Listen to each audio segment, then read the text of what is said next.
Good day, everybody. This is a Florida Golden Girl. Today's travel adventure takes us back to the town of Gotha, Florida. Today we're going to be looking at Henry Neerling's Cottage Gardens. Oh, I know I got that wrong. As a part of our summer series. So we're going to be taking a private VIP tour today. Normally it would be closed, and so we're going to do a little bit of a wander around and see what they've got.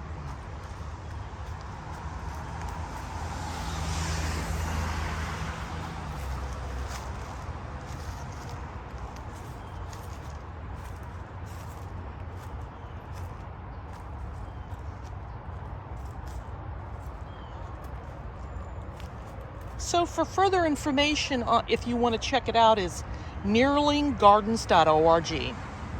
And that's a picture of Henry right there.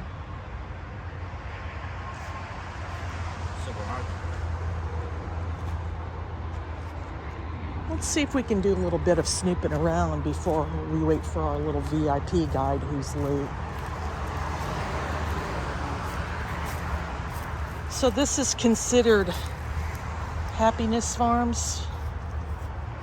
A lot of these plants have been donated. Look at this.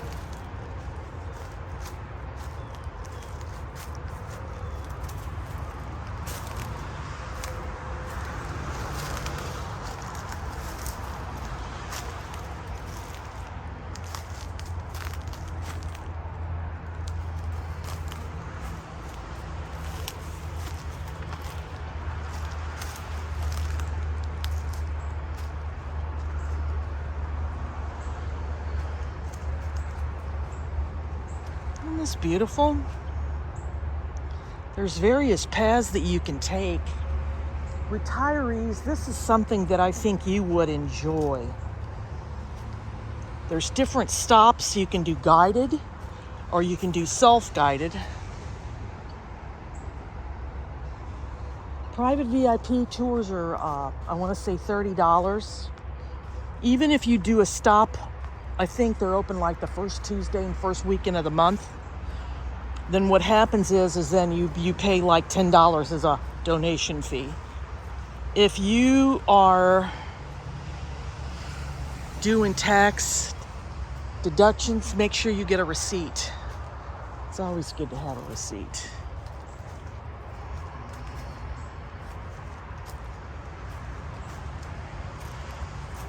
That's kind of cool.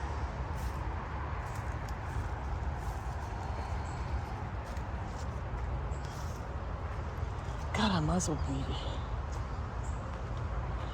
I'm just amazed. So that's Henry Neerling's house up there, and that's going to be on a separate vlog that I'll be doing and uploading at a later time. But I wanted to give you all a little bit of a tour. All of this is done by trustees or docents. And I think now that tree had to be cut down because of the hurricane.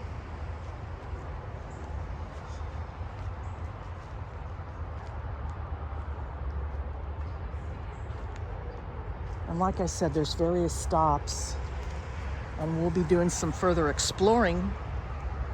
But I wanted to give you a little bit of a taste of what Neerling Gardens is like.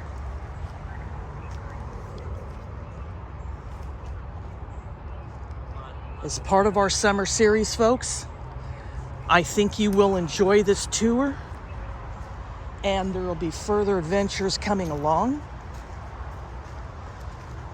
And that's my sidekick, so he was quite excited knowing he was going to be coming with me. But look at these various plants. Now, we're going back to homeopathy. Homeopathy is, or homeopathic medicine is something I think it's a good thing, because with all of the medicine and stuff that they put in today's medicines, you really can't trust. But homeopathic medicine is the way to go. But isn't this pretty, folks? Okay, so that's our guide. We're gonna be doing a separate video But I hope you enjoyed the little mini tour of Nearling Gardens, and there's going to be more to follow, folks. More to follow. This is Florida Golden Girl saying thanks for watching, and so long for now.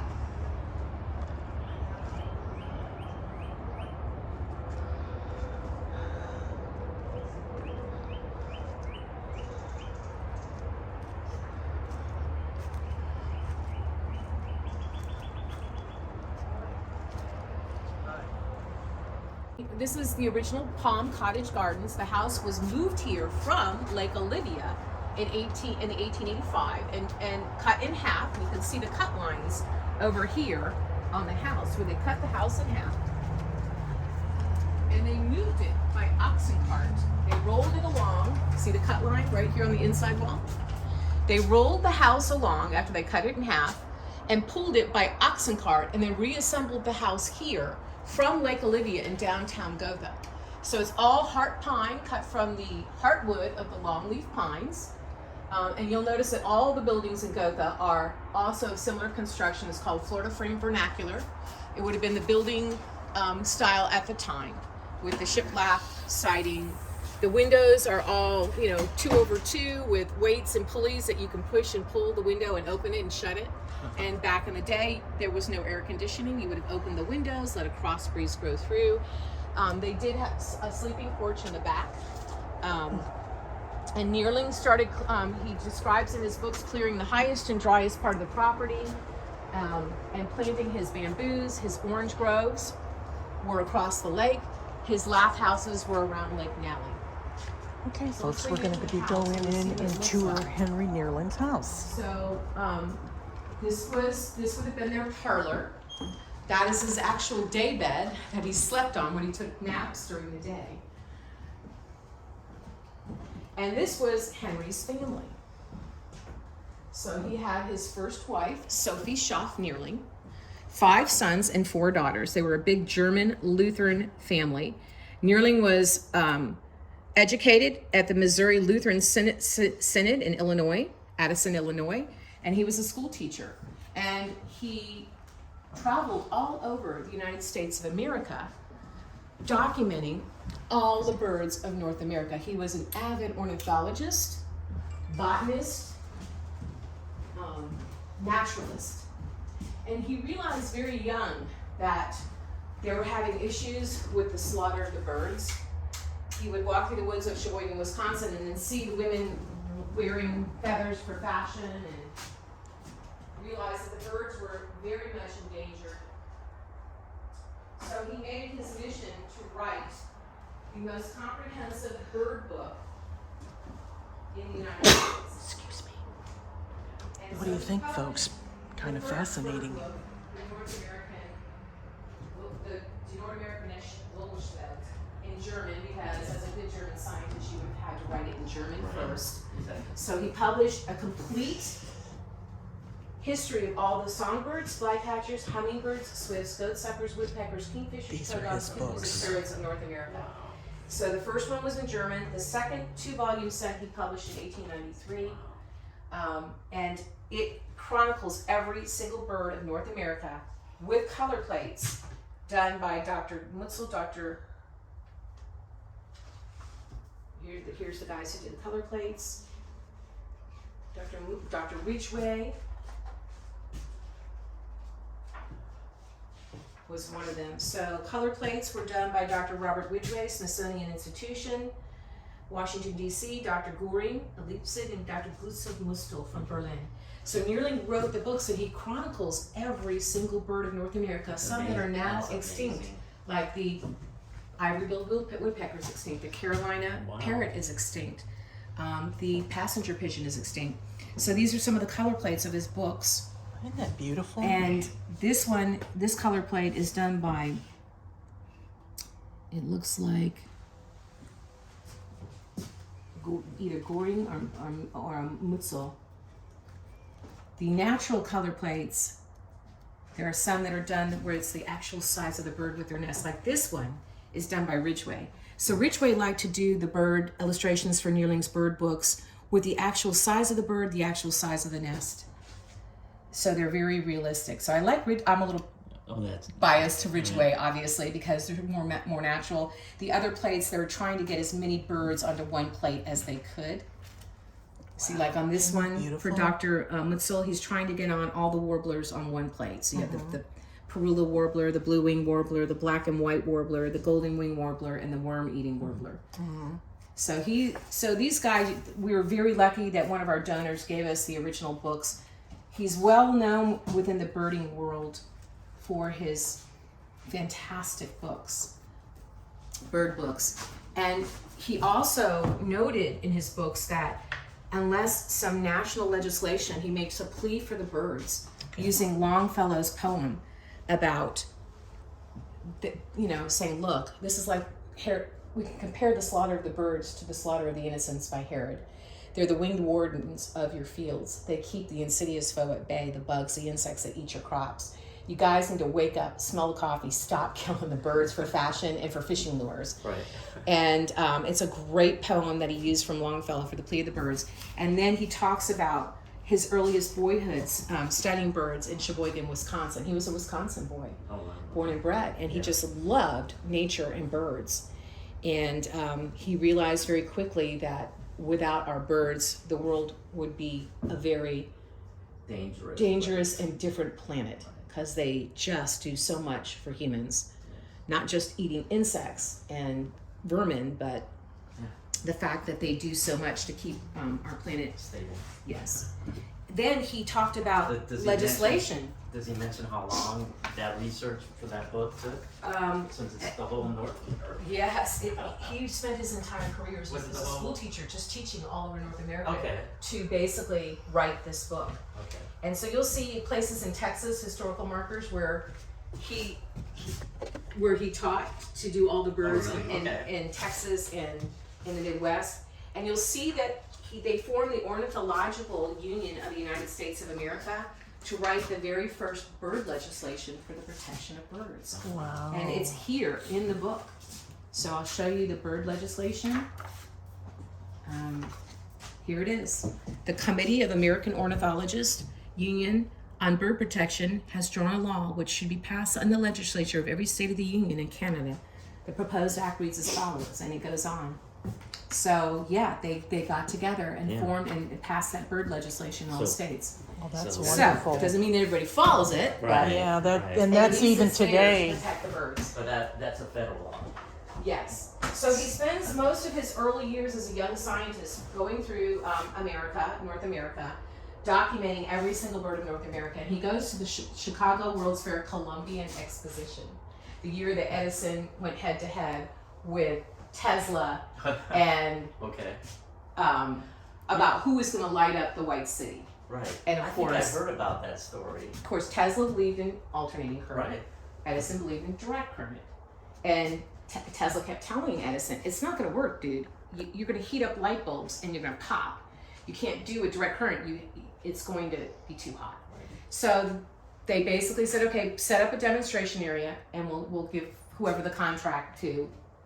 Let's see who works. Right. And of course, Tesla's and Edison's foe, they ended up with a contract. So Edison never forgave Tesla and his opponents but it's Tesla's grid that we use to this day for Right. alternating current, because you can carry long Right. amounts of current over long stretches, which you can't do with direct current. This technology was proficient. So he goes to the Chicago World's Fair Exposition. He sees the beautiful Tiffany Chapel, which, by the way, is at the Morse Museum in Winter Park. If you haven't That gone. we're going to go there Yes. next. So he sees the beautiful Tiffany Chapel, which is all lit up. He sees the Columbian Exposition, and this Wisconsin boy sees palms, cycads, tropical plants for the first time in his life. Block out the traffic from the turnpike.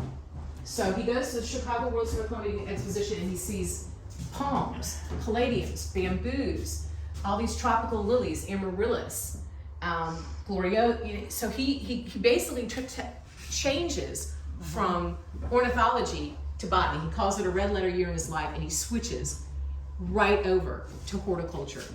And he reaches out to Pastor Fisher and Hempel. This Gotha was the first German colony in Florida, and says, find me some land in Florida where I can grow these plants year round. And he's at that time, he's the head of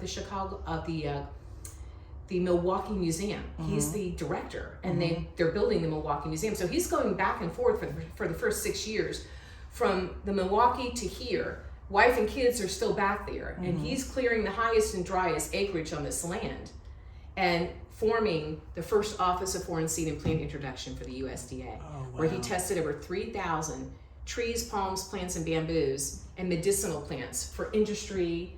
They were trying to find filaments for light bulbs. So you'll find a lot of the same bamboos at the Edison Ford Estates, a lot of the same plants. Ford was looking for alternative sources of rubber from lactic fluid, from ficus and goldenrod. Teddy Roosevelt visited these gardens. They were so famous back in the day. David Fairchild writes the foreword to his books, because David Fairchild, the famous botanical explorer, was also involved with the USDA. So he was a Florida garden pioneer and early advocate of gardens featuring native species as well as tropical plants. He's most famous for the caladiums. He's credited with introducing caladiums into the United States. He bred them with the Jack in the Pulpit and came up with about 1,200 named varieties of caladiums, and to this day they're still in Lake Placid, Florida. His whole collection in Lake Placid, Florida. That's a whole nother story that you can read by Alan Andrews in A Yank Pioneer in Florida.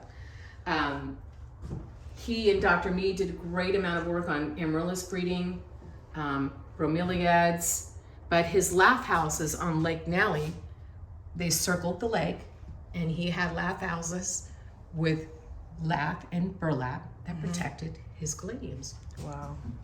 Because they needed shade. So this is an actual picture of what the gardens looked like back in the day. Excuse me. The only straight lines in the gardens, we had one straight line, the Palm Alley. Everything else was curvy linear, and he describes in his books that my garden was more natural than formal. He had the same aesthetic as Olmsted, who created Bach Tower Gardens in Central Park. Very curvy linear, very natural. He used organic methods to improve the soil. Lots of composted manure, leaves, and that's why we have such rich topsoil here, where you can grow anything in this topsoil. He knew right away that you could improve the sandy soil just by using organic methods of composting, and he did. So much of his work started here in Gotha, and after the Great Freeze, Dr. Fairchild describes meeting him here after the Great Freeze.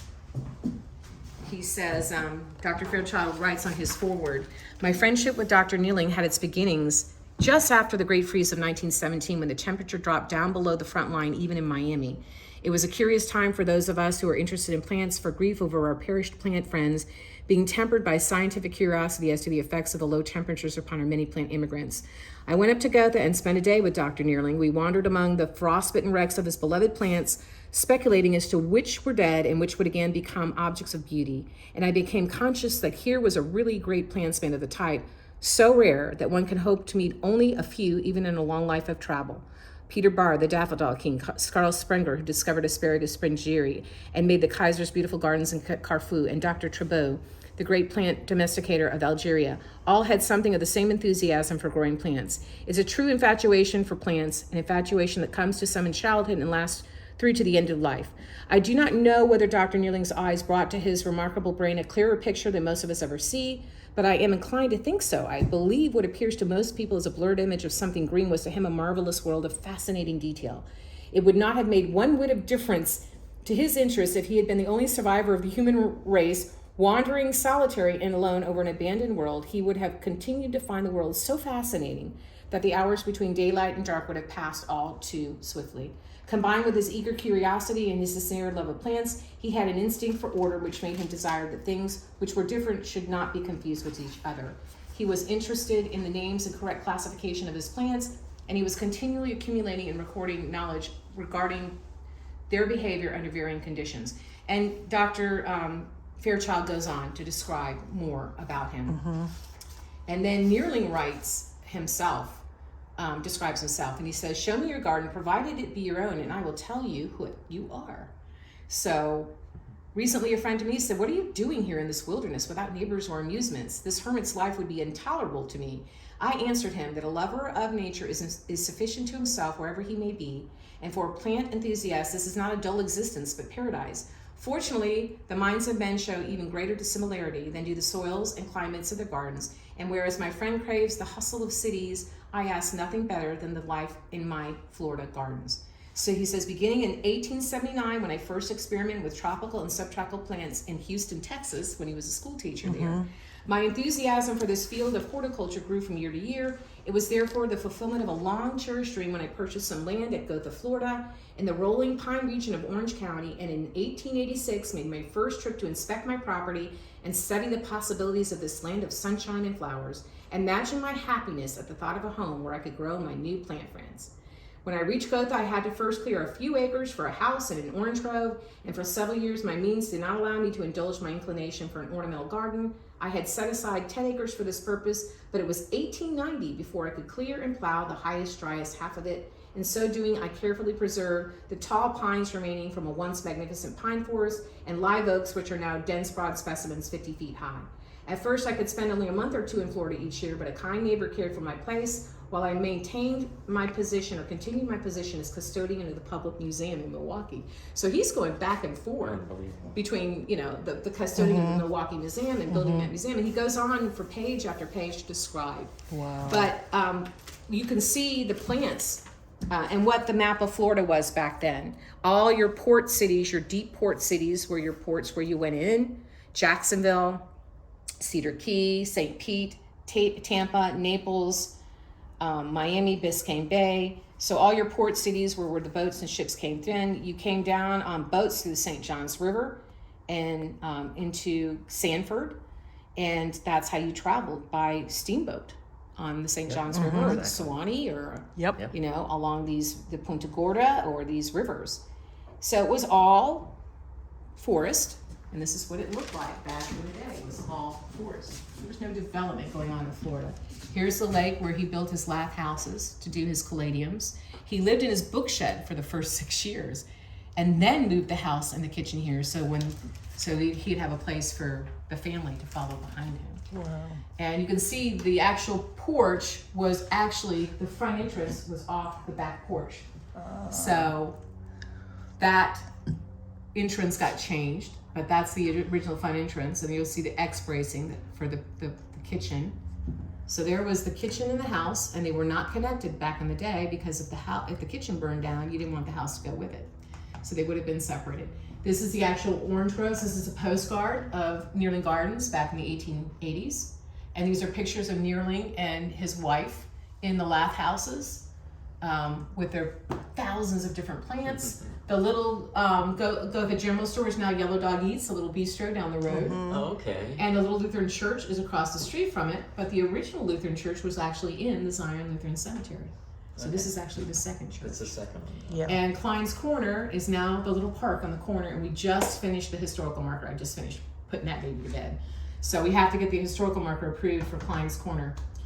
The Hempel home was an actual hotel on Lake Olivia. It's gone. But that's where all these Germans would come to honeymoon. They would come to Gotha in the German colony, and they would spend their honeymoons here and visit the gardens. There was a performing arts center and gymnastics facility where they would go to concerts. And Gotha was a hopping little town back in the 1800s. And Kathleen Clare, the historian, has just finished a book. It took her 13 years to write. It is almost at the point where they can publish. They're going through successful edits. But she has done a fantastic job about telling the story and the history of Gotha. So it was a great little German town. These were all German Lutherans. The second German colony was at St. Joe's and St. Leo University. They were all German Catholics. And you can see the beautiful cathedral church they built at St. Leo University and at St. Joe's. So the Germans had a great history in Florida in terms of settlement and setting up these German American colonies. He was a big breeder of palms. He hybridized almost 250 species of palms, and we know that because if you go to the Palm Index and look up palms, you can see how many palms. He starts off with Acanthorrhiza, and it goes on from the A's, the B's, the C's, all the way to the D's, all the way to the end, to your all your different palms. I didn't realize there were that many palms. Yes. you realize, oh my gosh, how many palms in this guy, the Phoenix. I mean, so many palms. And so you'll see a lot of his palms are still here, as well as his bamboos that are here from China and Japan. They're still in the gardens. We have just done a complete tree, palm, and plant survey of every tree, palm, and plant. That's why you'll notice tags on some of them, and we still have metal tags on the trees, and then the palms get tags in the ground because you can't drill into a palm. You'll kill them with disease. So you have to treat palms completely different. But this is the plan. This is where the trails are now. This is the tree and palm and plant survey that we just completed. Now I'm going back to tag all these with metal tags on the trees and in the ground for our palms so we don't infect the palms. Cool. And then from that plan, we developed this. So we can bring that, Orange County wants that requirement, so we're shifting the driveway over, and so they can have a fire lane and a back-end area for the fire truck, and then they want parking. So the big issue is this building, the garage, is being converted to a classroom.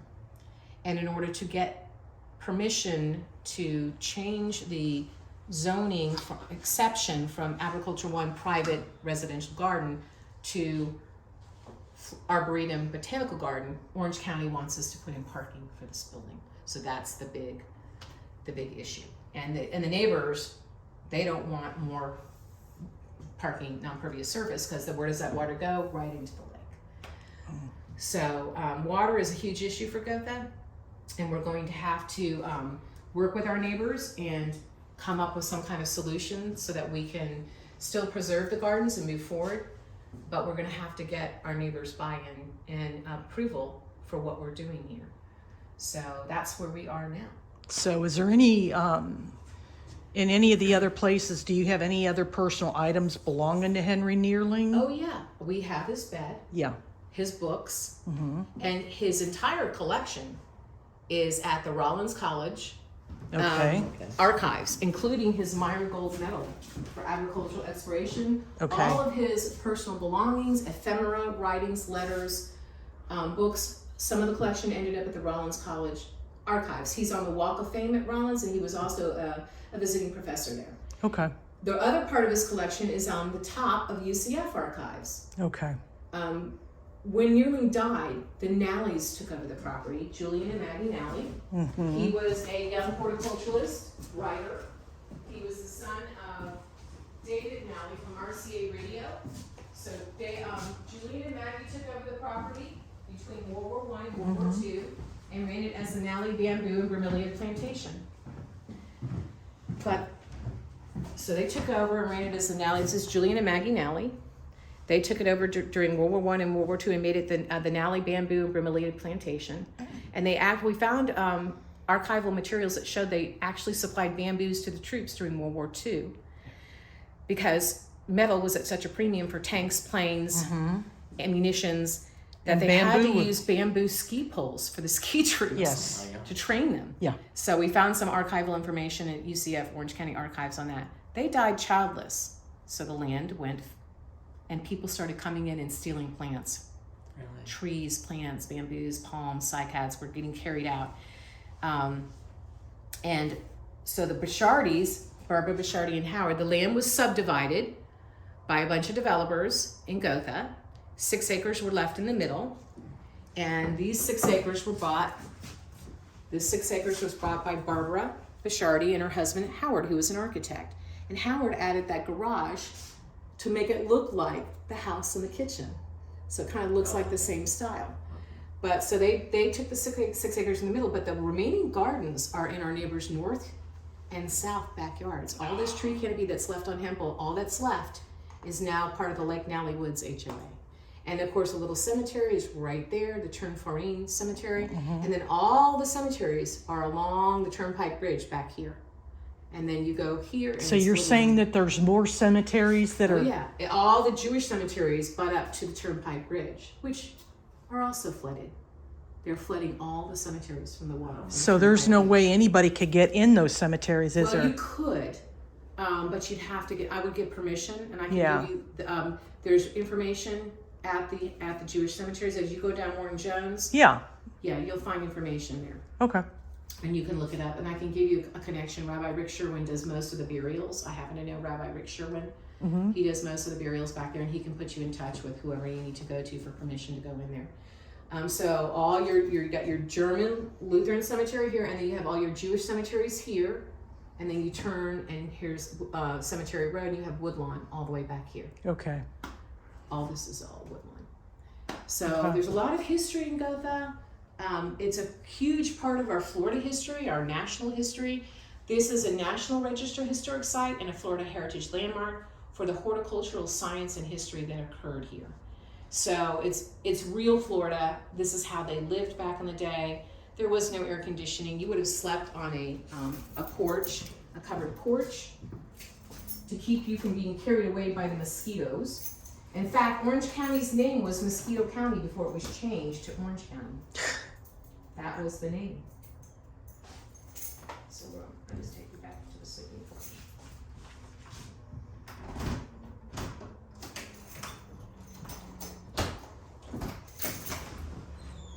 So that would have been Dr. Milling's view down to the lake.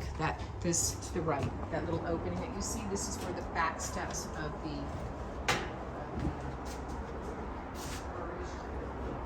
And we'll relocate. The plan is to relocate the back stairs back here, to reconstruct the back stairs right where the original opening was. So you can see where the opening used to be. And he would have looked right off the back stairs. You know, this is a Midwest thing. Oh, the sleeping porch? Yes. Yes. So, I could tell you in Indiana especially, and in some of the older homes, and some of the older craftsman style homes, even in California, where the front porch, you always had a screened in front porch. Right. In the front before you entered into the home. Were the mosquitoes that bad in the Midwest too? Yes. Okay. I gotta know they're bad in Michigan on the Oh lakes. yeah. And for bungalows and craftsman style homes, that was what they did, regardless of where you lived. Right. A lot of the old folk back then loved that. And so even today's younger generation is actually, when they buy a home, that's what they want. They want the screened in porch. Right. Because it's not place to hang out. And it's outdoor, not, they don't have the concept of nostalgia. Right. Like people of our generation would, but it's something that they think looks cool. So this is our pollinator garden, and we got whacked by the recent freeze, which we don't get that many freezes in Central Florida. It's very unusual to get freezes. Pretty. But you can see the garden is recovering from the recent freezes, and the Florida native plants are tough and resilient. They can handle it. Some of the tropicals need a little bit more recuperation time. So, but there are some plants that are blooming during the winter that can handle the freezing just fine, and camellias is one of them.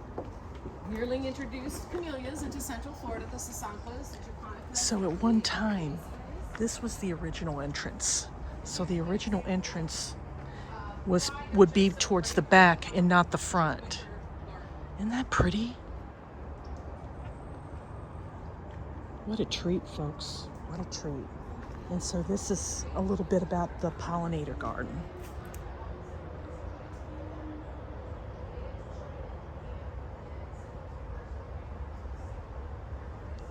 To just be surrounded by nature is surreal.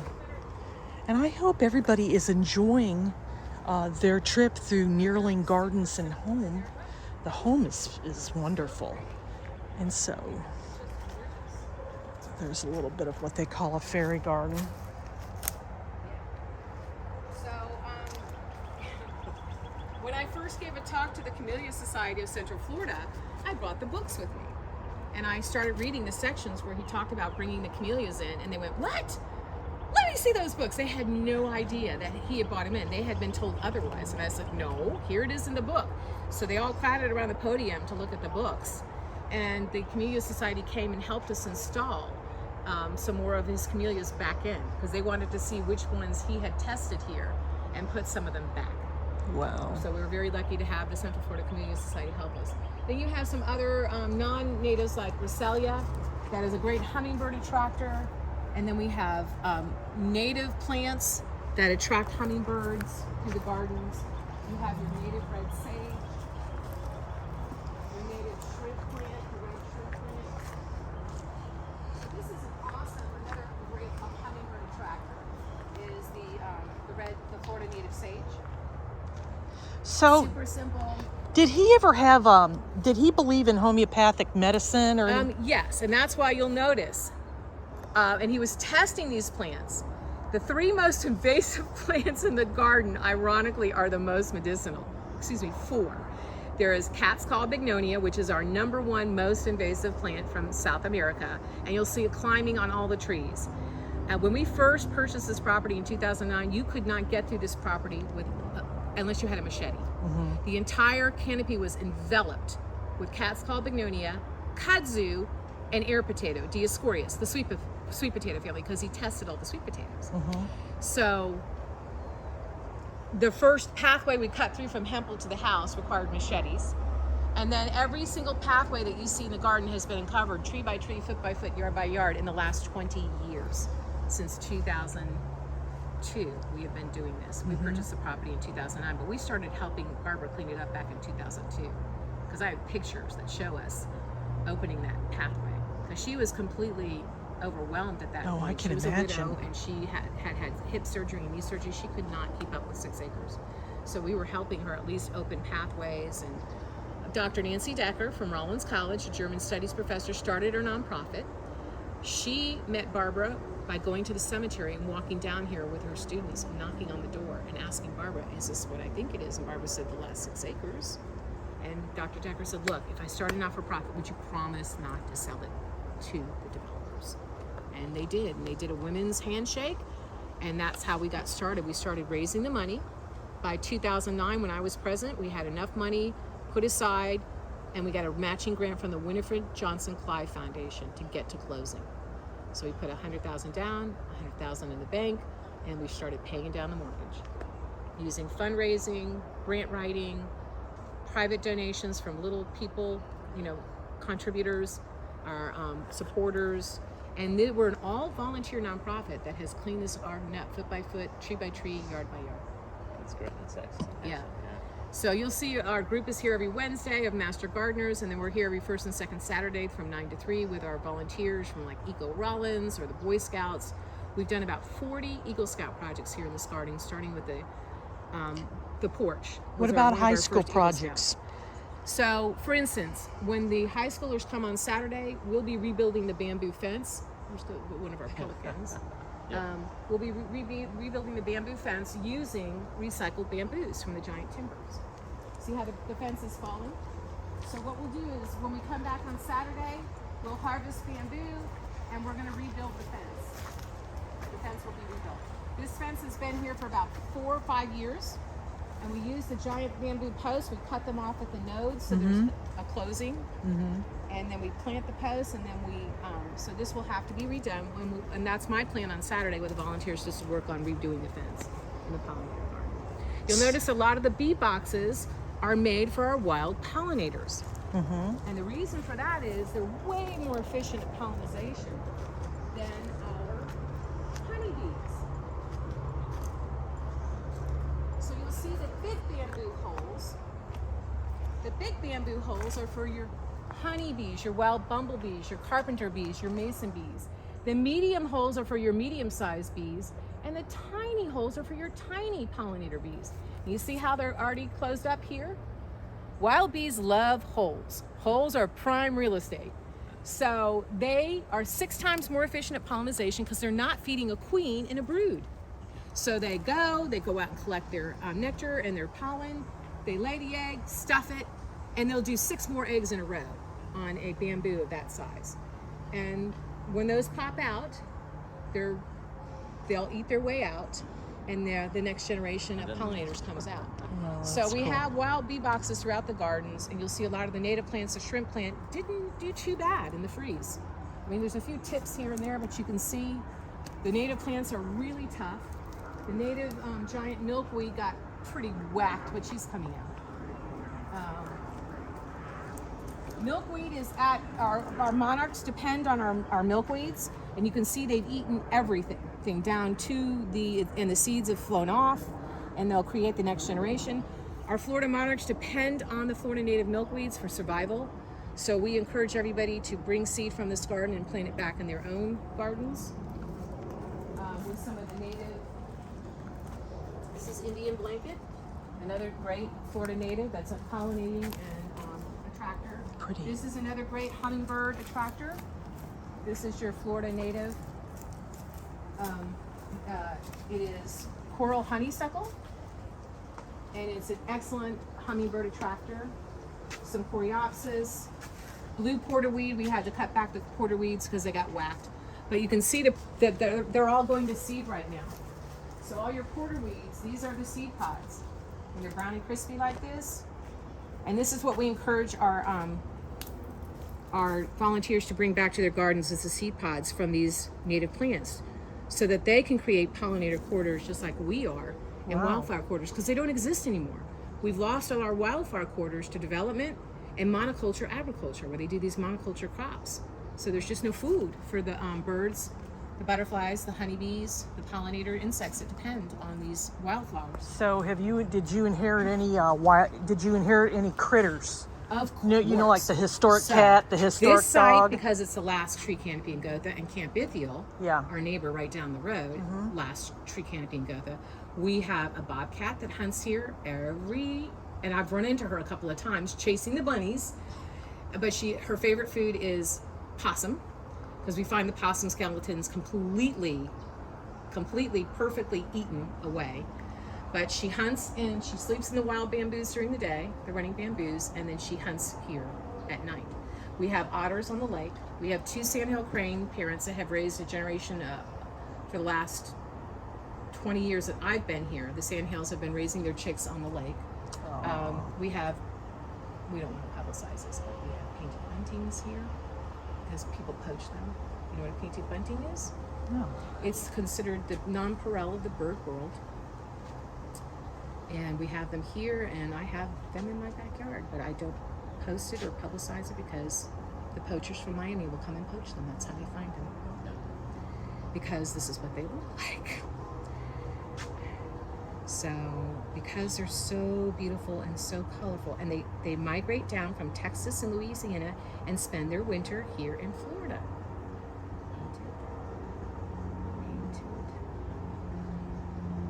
Bunting.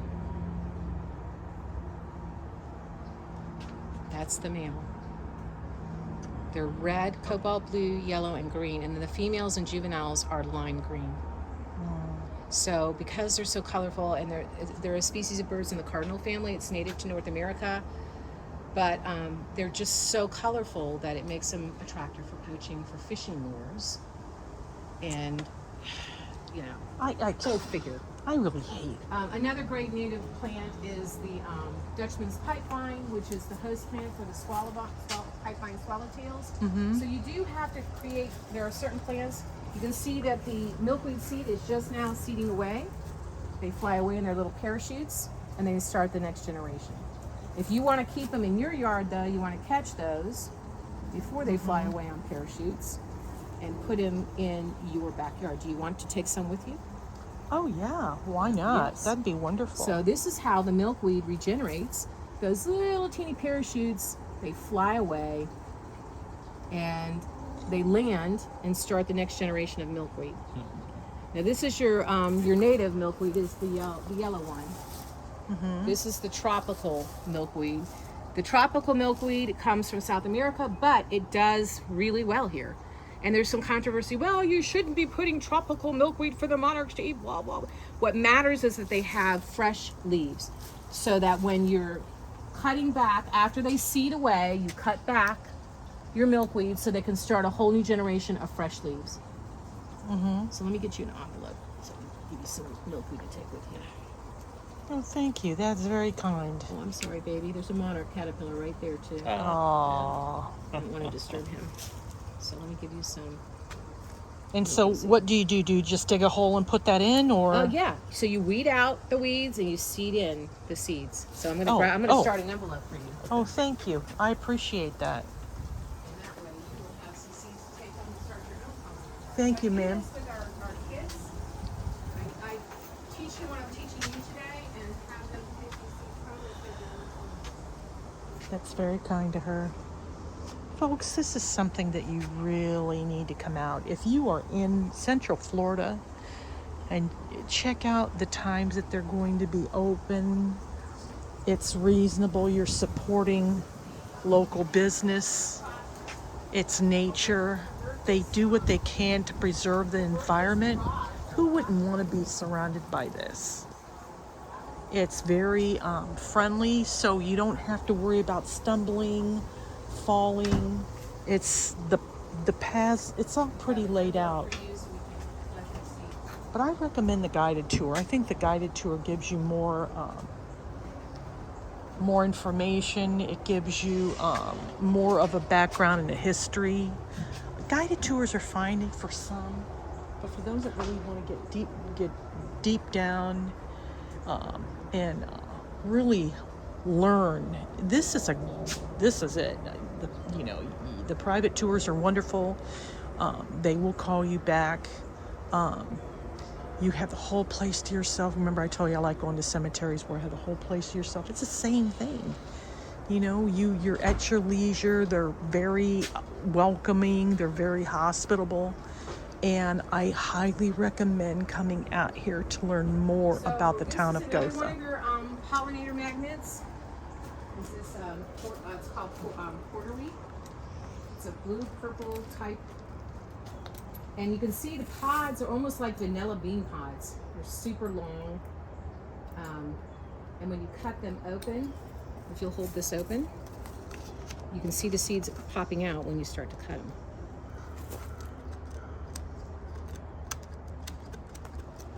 See the little seeds popping out? Yeah. Mm-hmm. So that's where the seed pot, and the rule of thumb is when you're collecting wildflower seeds, you want them brown and crispy when you're collecting them. You can see all the little seeds popping out. Oh, yeah. So you want to cut all your pods up, get all those seeds out, and weed out and seed in to create your wildflower quarter. Cool. See all those seeds are popping out? See the little seeds in there? They're popping out. Yeah, look at that, folks. And then you have the fluffies can go. What you're interested in, those are the parachutes. Those aren't the seeds.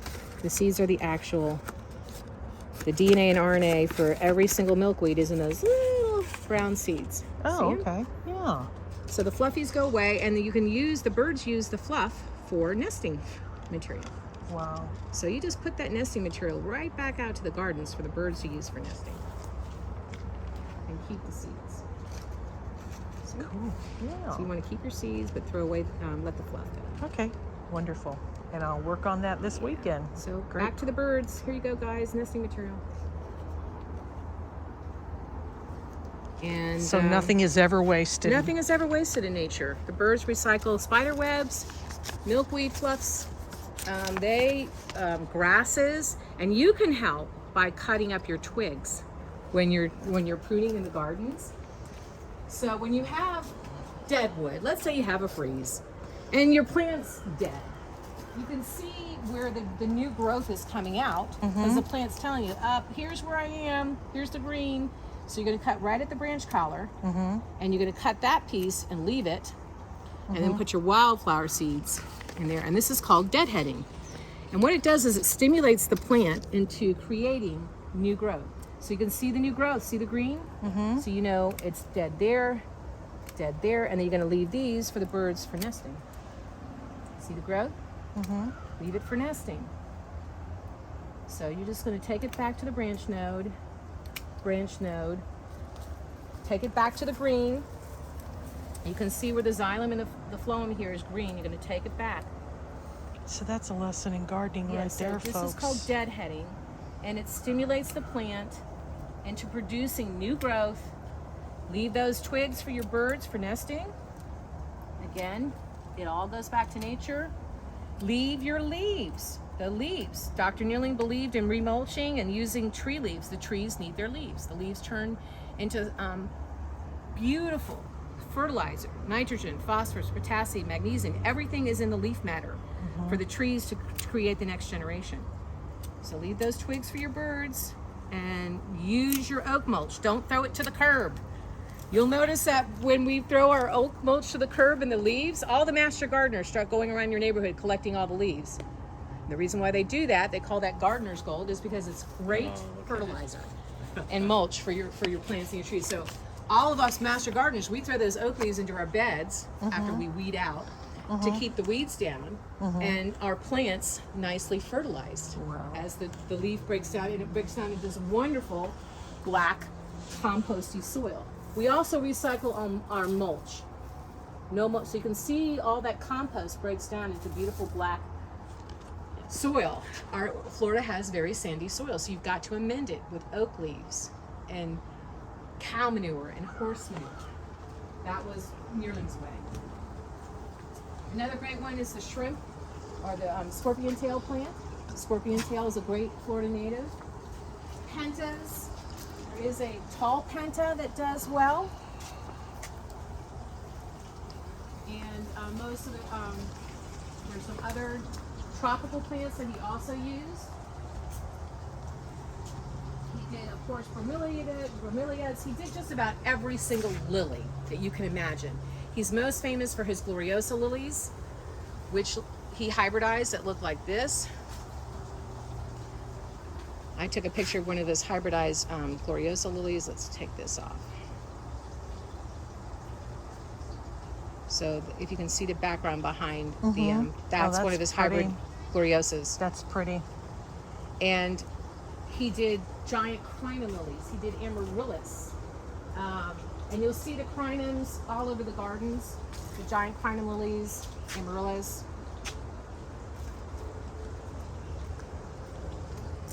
So you can see the monarchs have pretty much denuded most of the milkweed. They've eaten most of it down. So it's really important that you plant that milkweed back for them to have food. Greenhouse, I personally would love to see it restored. This is from the Nally years when Julian and Maggie Nally had the greenhouse. The infrastructure is there, the base is there, the louvers open and close by a series of chains and movement. But we have to completely replace all the wood and all the glass.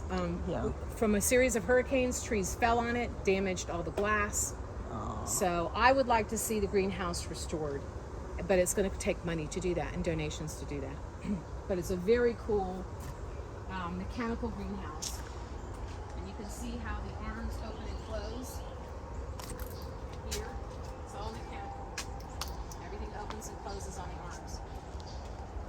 You know, and you don't necessarily have to, and you don't necessarily have to use glass. There's material now. Well, plexi doesn't really work all that well with the UVA and UVB in Florida. Doesn't really work all that great. It yellows very quickly. So using glass would be the most economical way to go. And the louvers can open and close, but we're mostly replacing all the wood with cypress wood or some kind of wood that can handle water. Because back in the day they used cypress, very dense cypress, or they used Akoya wood, something that's sustainable. Or if you can get the funding to replace it with all metal or glass. No, we would definitely use. We would restore it as it would be historically. There's an orange grove in the back. Using the wood. And the only reason I'm saying that Isn't that pretty? Well, the metal frame is there. And then all The that wood is is on top of bamboo it. got it. See? back there. So you got the metal frame, and then you have the wood. So, is everybody enjoying the gardens? And you have the wood over I hope you're enjoying your garden tour, folks. So this is where the bobcat hunts. One time I caught her running a bunny into the bamboos. And I'll show you some of the critter holes where they hide. They tend to hide on trees that go over, where the stumps create a hole or a cavern underneath. And you'll notice that we leave our trees for our critters. The dead tree snags that you see throughout the garden. I'll show you some of our critter habitats. Well, this goes all the way to almost to the river. And they don't waste nothing. They absolutely don't waste anything. Now, A lot of tree, canopy, live oak, for those, tupelos down here For today. pure naturists, what a treat. And our owls, we have a nearling tricked out the garden so that everything in the garden feeds a raptor, some kind of bird, butterfly, hummingbird, his beloved birds. He wanted to make sure they were all fed. So he has varieties of cherries throughout. The Florida native cherry laurel, as well as the Suriname cherries, are throughout the gardens. The native cherries, oaks, of course, with their acorns. But the owls, we have barred owls, screech owls, barn owls, and all kinds of critters. We have flying squirrels that make their home here, as well as regular ground, the regular squirrels. Mm-hmm. And of course the bamboo seeds. They eat some of the bamboo seeds. But mostly it's the cherry laurels and the cherry that provide those cherries, and the camphors, one of the other invasives. Back in the day, everybody had a camphor tree. Everybody did. Everybody, they call it the Vicks vapor rub tree, because if you had a bacterial infection in your lungs or a viral infection, you would take the leaves, strip them, put them in a kettle of water, boil them, put a towel over your head, and breathe it in to kill the bacteria or fungi in your lungs. Well, now the tree is considered invasive. Well, the biggest one is one of the biggest is right there in the driveway, in a circle. That's a huge camphor. So it's still a medicinal tree. And in the distance, you have where the rich folk live. Invasive and important. Can you imagine? See? Because I mentioned Gotha's got a whole host of rich folk. Look at that over in the distance. Well, we recycled the wood, and here's a critter hole back here. You can see where the critters make their holes. When the trees are uprooted, there's a big critter hole back here where somebody is living. So if you walk around back here, you'll see it's habitat now.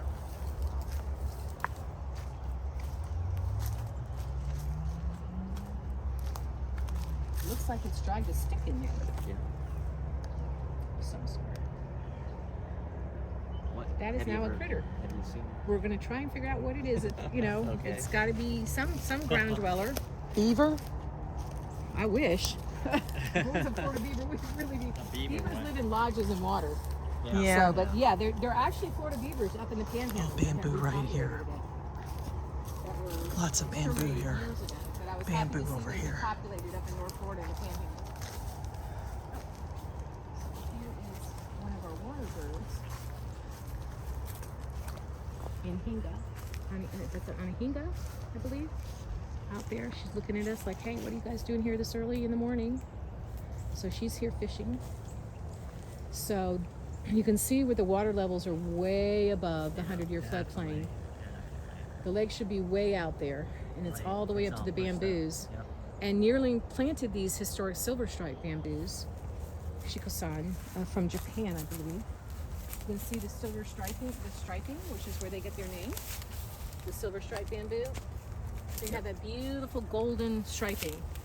This is a clumping bamboo that he planted here over 100 back in the 1880s. So when you're planting bamboos, make sure you plant clumpers, not runners. And you know how to tell the difference? No. So for a clumper, you want to make sure that the culm is smooth all the way around the bamboo stalk, and that the runner underneath the ground fish hooks up. It should not run horizontally. It I has can to fish hook imagine. up. I'm just surprised that people don't come in here and try and So- rip the bamboo So off. they have. Really? Yeah. So back between Nally and Nearling, as each person died, they would come in and just clean. But not lately, right? No. That's why we have caretakers that live here full time. But we have had the garage broken into and tools stole. They stole all of our tools. So yes, we have had hoodlums there. Now we have a alarm system on the house, and we'll probably be adding more security than the alarm system. We'll be adding cameras because we had. I'm surprised you don't have cameras now. I'm trying to talk them into doing blink cameras that sync with our phones. Yeah, that's So that's on the agenda, but we already have an alarm, a motion alarm. That's So cool. You can see the running bamboos are different, and that's how you can tell the difference. Let me show you how you can tell the difference between a running bamboo and a clumper. We were talking about the lilies. This is one of the giant climbing lilies, native climbing lilies. This is your native lilies. I had one of those in my front They have a house. great, wonderful hedge. And you can smell the anise. It smells almost like licorice. Florida anise is another great evergreen hedge. It's nice. With the running bamboos, I wanted to show you, you can groove. See this groove right here? Oh, yeah. See that groove? Yeah. So running bamboos tend to have a running groove. Uh-huh. And the running bamboos also run horizontally under the ground, which is why all this is running bamboo. This is what running bamboo does. This is why you do not plant running bamboo in Florida. Okay. You want to plant the clumpers like this. Right. So you want to trust but verify that you are in fact getting a clumper. Got it. Okay, cool. So there's definitely want to trust but verify.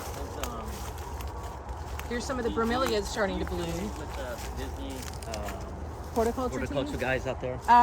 Disney horticulture team comes and volunteers here. They have the volunteers group. Yeah. They come here and volunteer as well. Okay. And yeah, the Disney horticulturists are the earliest ones. Let's just say that we know some of the original varieties of bamboos are over there. Yeah. Yeah. Okay. So we just lost a clump of bamboo. So what she's saying is some of the volunteers from Disney have taken bamboo, and now it's at Animal Kingdom. We're hoping that we'll come back. So if you ever go to the Animal Kingdom theme park, and the bamboo you see comes from here.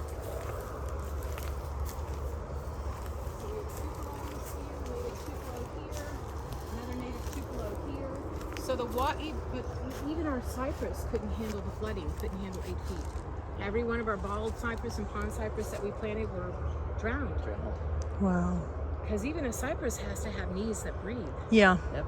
And so we've lost just about every single cypress on the lakefront. So the actual base of the land was actually at that edge. It was way out there in the center. The water is Past the- actually up past- 6 to 8 feet above the 100-year Past the floodplain. berm, right. Yeah, and we knew because Neerling writes in his books, I planted my bamboos well above the 100-year floodplain. Okay. We know because he says so in the books, and we have the art, the records. Right. So what keeps happening is water keeps getting dumped in the basin, Right. sinks down and just rises up. So our neighbor's orange house over there with the orange roof, Yes. that's in the water. This house is in the water over here. That house is. This house is in the water right here, the beige house. Okay. His barn over there is in the water, and then this neighbor's house over here. Can you just imagine living here, folks? How pretty is this? It's just raising up. Fortunately, the Neerling house was built pretty much high and dry up on piers. So the pioneers knew where to build. And Gotha is built on what's the backbone of Florida. Exactly. That's why downtown Gotha is up at the highest, Right. highest Hempel and Gotha Road. I'll be honest. He knew exactly what he was doing.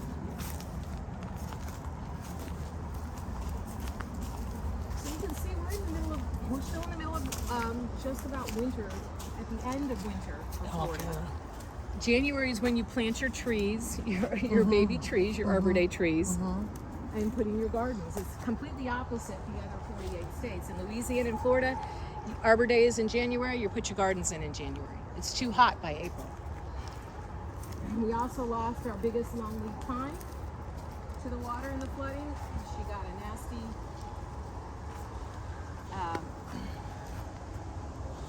she just couldn't handle it. So we put in a baby successor tree. We'll see what happens. You see his palms are everywhere. All through the canopy, palm. That was a giant eucalyptus tree, which is now all woodpecker habitat. If you look up, you can see the woodpecker holes. Yeah. Right. So that's why we keep the dead tree stacks. It's all woodpecker habitat. And the woodpeckers are the ones that open those holes for everybody else. They're incredibly important to the habitat. We have giant pileated woodpeckers, we have red bellies, and then we have the little downies. And then once they open the holes, everybody else moves in. The owls move in. That's amazing.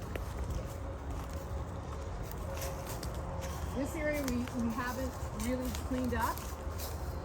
There's just pathways going through.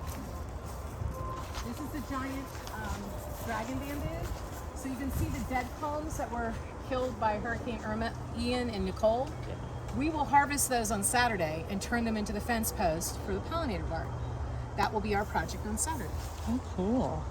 So, yeah, we have lots of work to do, but there's always a way you can recycle even make lemonade from lemons, so to speak. Wow. So we'll take this one that got bent over. We'll take the ones that are all broken, and get that cleaned out. We'll be removing the dead wood, so to speak.